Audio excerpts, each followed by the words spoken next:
In a few short hours, the State of the Union address of the President of the United States will be on national television. I'm the Reverend Zachariah Jackson from the Church of What's Happening Now. Is happy to be here and to listen to it with everyone else.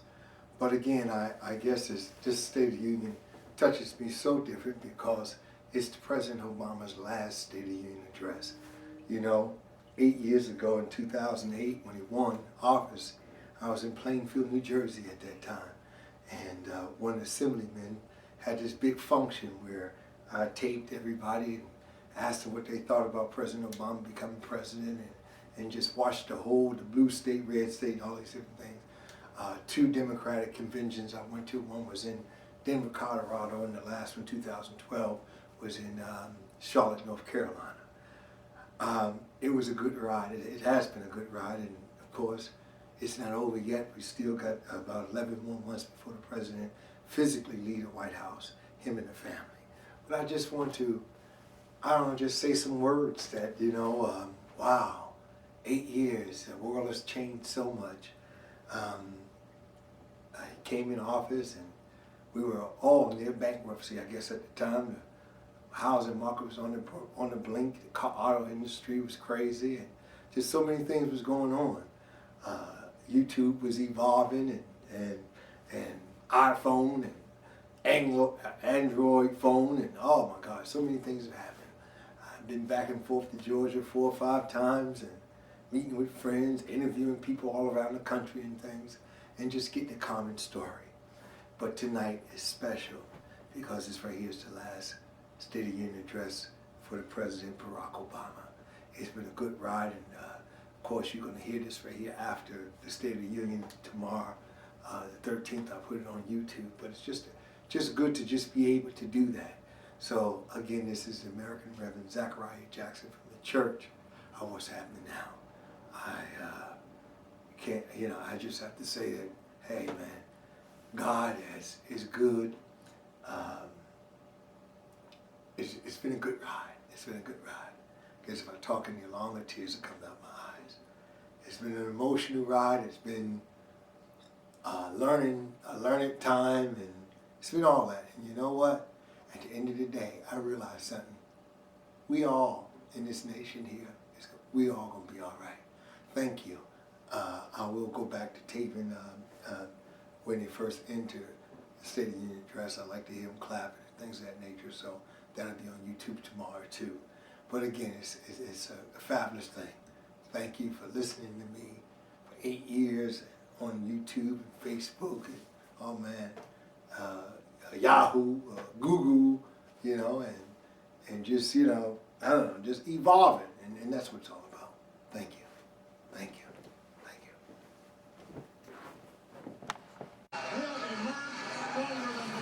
Jobs must be our #1 focus. We need to out-innovate, out-educate, and out-build the rest of the world. We can restore an economy where everyone gets a fair shot. Gabby Giffords deserves a vote. The families of Newtown deserve a vote. I believe when women succeed, America succeeds. In my 6 years in office, I have seen America at its best. Right now, with so much on the line, with the country on edge. The threat from terrorism is real.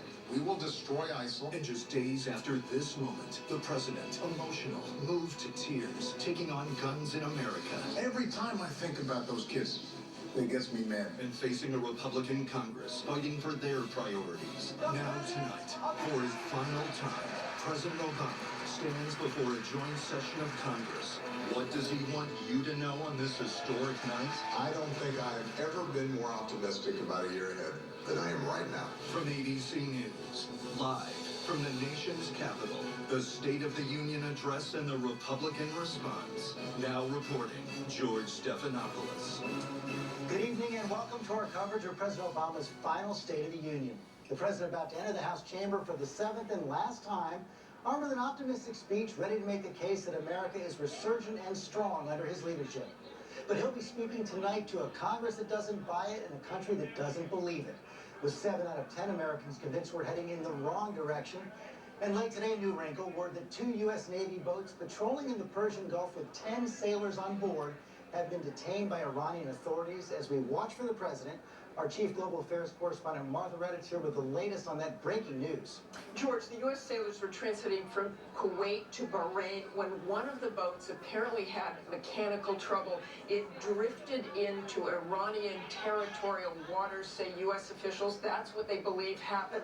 The sailors were then taken in by the Iranian Revolutionary Guard Navy. They remain there tonight, but we are optimistic, say U.S. officials, that they will be released soon, probably by morning in the Persian Gulf. In fact, Vice President Biden said on the way into the chamber tonight, I think it is going to turn out. And we saw Secretary of State Kerry in the screen there just a moment ago. He spoke to the Iranian foreign minister today, but the timing here quite curious, ahead of the president's State of the Union and also this vote tomorrow on sanctions in the House. Of course, and of course we all have to remember there is the nuclear deal, so I think that helped this along.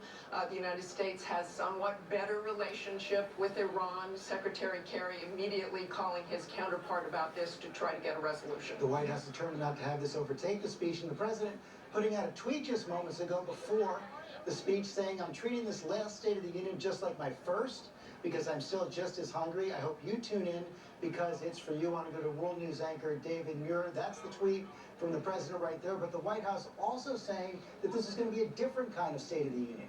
You're absolutely right, George. In fact, senior White House officials confirming to me today that this is going to be a very different State of the Union from what we've heard before from this president. The president remembering that very first one, that call to Mr. Speaker that the president had arrived behind that door. For one, senior White House officials say this is going to be shorter. He's not going to be listing policy objectives that he hopes to achieve in the year ahead. But this is a president very aware of the rhetoric, the discourse in this country, particularly during this campaign season, and particularly on the Republican side. Make America great again. This president is going to try to make the case tonight that this country is great, his hope of what can still be accomplished in his final year and straight through Election Day. And quite frankly, George, up here on the Hill, Republicans are fully expecting that. In fact, the newly elected House Speaker Paul Ryan saying today, joking with reporters, that he practiced his poker face throughout the day today, because as we all know, he has a role tonight to perform as well. When does he applaud? When does he smile? When does he simply sit there? America going to be watching this president and the new House Speaker as well, George. We see him right there. He's next to Vice President Biden right there. He'd hope to be, of course, Vice President.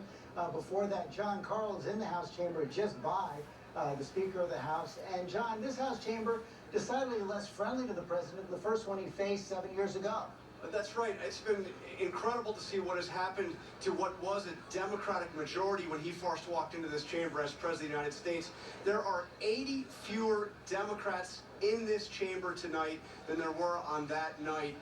He has had major legislative accomplishments, particularly in the first 2 years in office, but suffered dramatic defeats, of course, in 2010 and in 2014. This is in many ways hostile territory for the president. He's going to come in here, as David mentioned, with a very optimistic message. You heard him in the open say he's never been more optimistic going into a new year. That is not the view of the Republican majority in this chamber. As you mentioned, it is also not the view of the majority of Americans. In fact, we heard from Paul Ryan this morning saying, and this is an exact quote, George, the world is on fire, talking about the various foreign policy crises and saying this president just hasn't done enough to deal with the crisis with ISIS. Let's keep an eye on Paul Ryan right now. Looks like he's about to announce.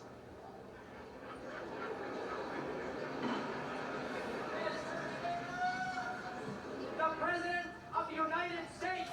And Paul Ryan, House Speaker Nevada, the president, about to enter the chamber now for the last time to give a State of the Union address.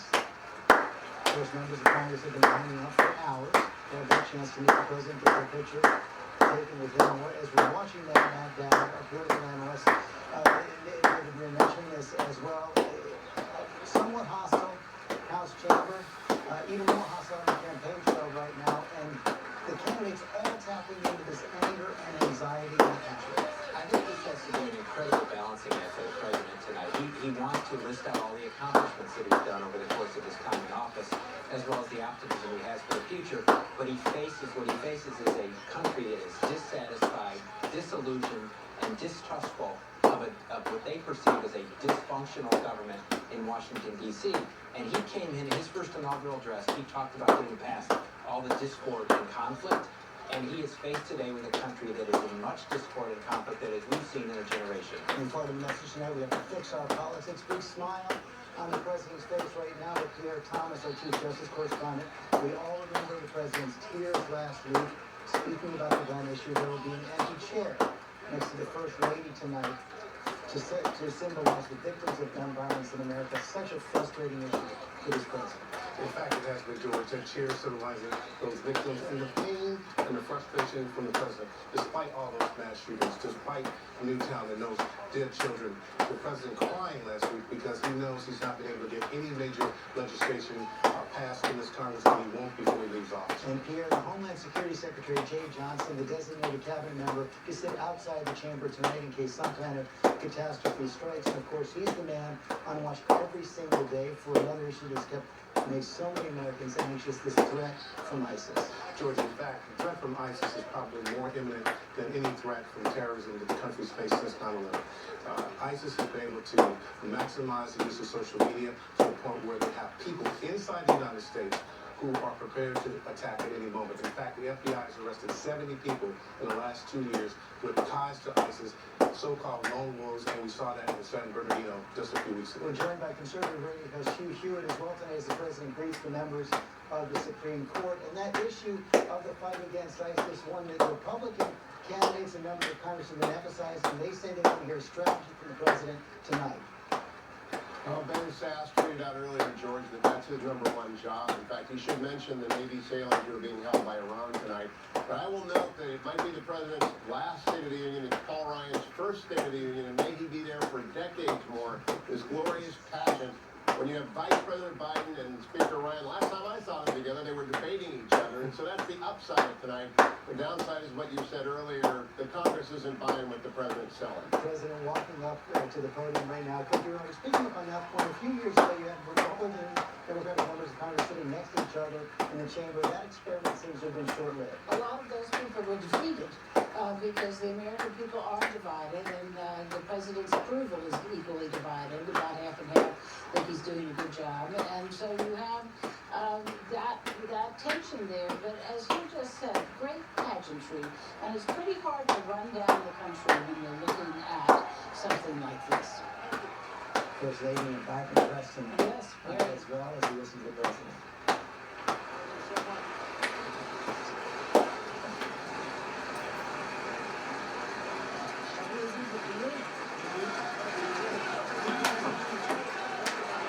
And his copy of the speech to the Speaker and the Vice President.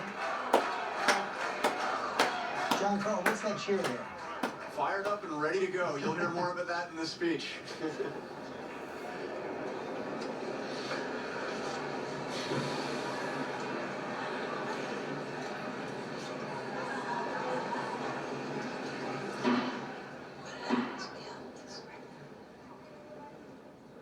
Members of Congress, I have the high privilege and the distinct honor of presenting to you the President of the United States.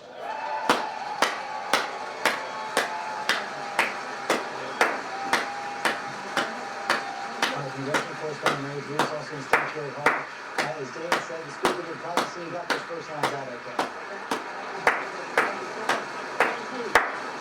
It's a big moment for the Speaker tonight, no question about it. His first chance to be standing there behind the president. And he's having a little bit of fun with it. In addition to practicing his poker face, he, of course, had the audience help take out his tie that you see him wearing there tonight. Members of Congress, my fellow Americans. Great job. Tonight marks the 8th year that I've come here to report on the State of the Union. And for this final one, I'm going to try to make it a little shorter.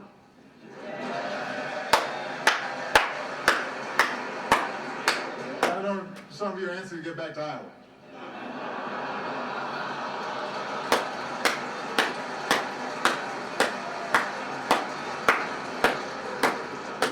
I've been there. I'll be shaking hands afterwards if you want some tips.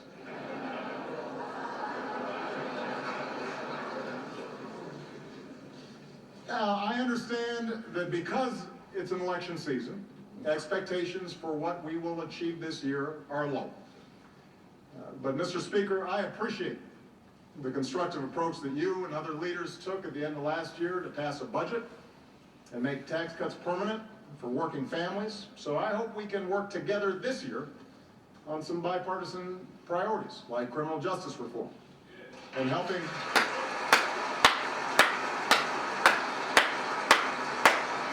people who are battling prescription drug abuse and heroin abuse.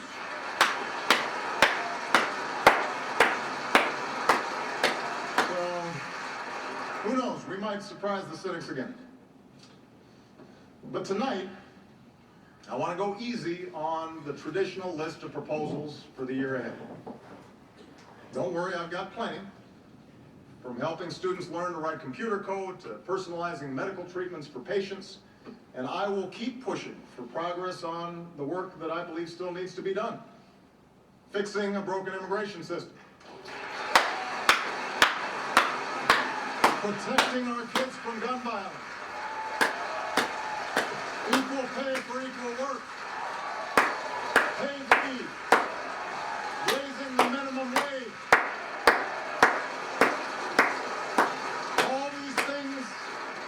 All these things still matter to hardworking families. They're still the right thing to do. And I won't let up until they get done. But for my final address to this chamber, I don't want to just talk about next year. I want to focus on the next 5 years, the next 10 years, and beyond. I want to focus on our future. We live in a time of extraordinary change. Change that's reshaping the way we live, the way we work, our planet, our place in the world.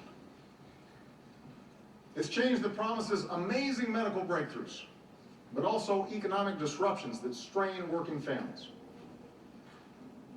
It promises education for girls in the most remote villages, but also connects terrorists plotting an ocean away.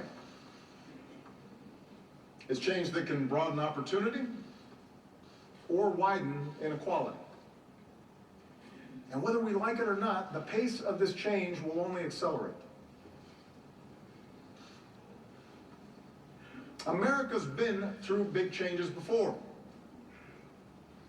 Wars and depression, the influx of new immigrants, workers fighting for a fair deal, movements to expand civil rights. Each time, there have been those who told us to fear the future, who claimed we could slam the brakes on change, who promised to restore past glory if we just got some group or idea that was threatening America under control. And each time we overcame those fears. We did not, in the words of Lincoln, adhere to the dogmas of the quiet past.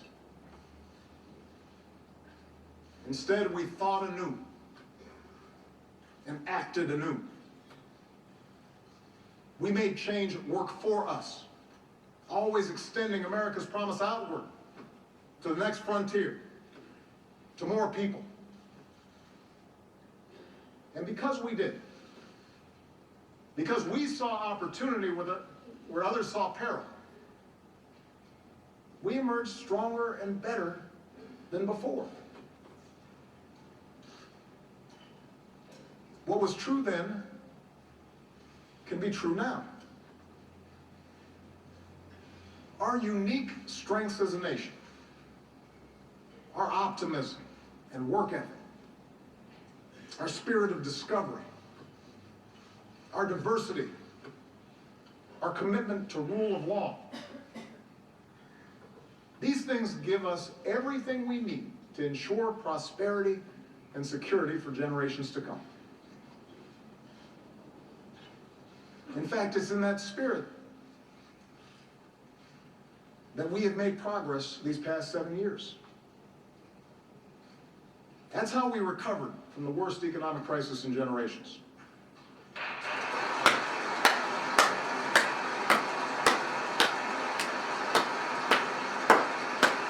That's how we reformed our healthcare system and reinvented our energy sector.